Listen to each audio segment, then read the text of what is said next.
जापानी fruit sugar वाला मरीज इस्तेमाल कर सकता है या नहीं, और जापानी फ्रूट इस्तेमाल करने से शुगर बढ़ सकता है या नहीं, और किन लोगों को जापानी फ्रूट फायदेमंद है और किन लोगों को जापानी फ्रूट इस्तेमाल नहीं करना चाहिए।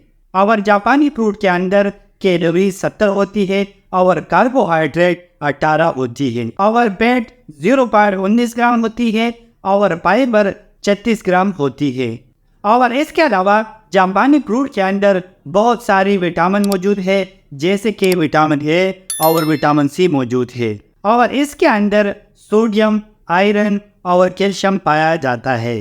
और ये सारी बेसिक चीज़ें हैं जो कि हमारी सेहत के लिए काफ़ी फायदेमंद है।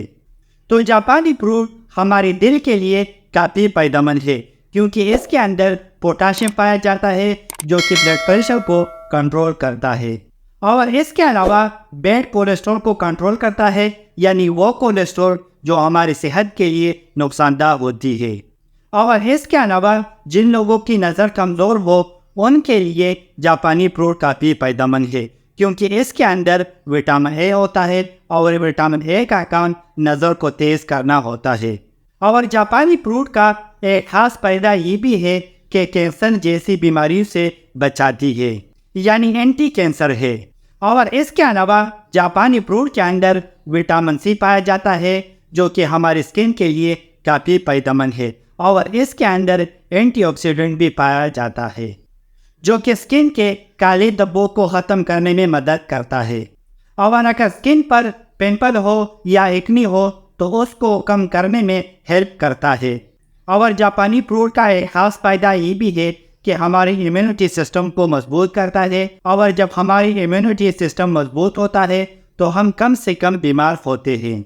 अब बात करते हैं कि शुगर वाला मरीज़ जापानी फ्रूट इस्तेमाल कर सकता है या नहीं। तो इसका जवाब है कि बिल्कुल इस्तेमाल कर सकते हैं, लेकिन बेहतर ये होगा कि दोनों कानों के दरमियान इस्तेमाल करें, और दिन में एक मरतबा इस्तेमाल करें तो इंशाल्लाह कोई नुकसान नहीं होगा।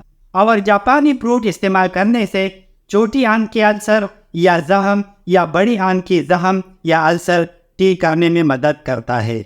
और जापानी फ्रूट इस्तेमाल करने से मैदे की तेजाबियत कम होती है और कब्ज़ की बीमारियां दूर होती है। तो उम्मीद करता हूँ कि कुछ नया सीखने को मिला होगा। लाइक करना, शेयर करना, अगर कोई सवाल हो तो कमेंट्स करना, अगर चैनल पे न्यू हो तो सब्सक्राइब करना।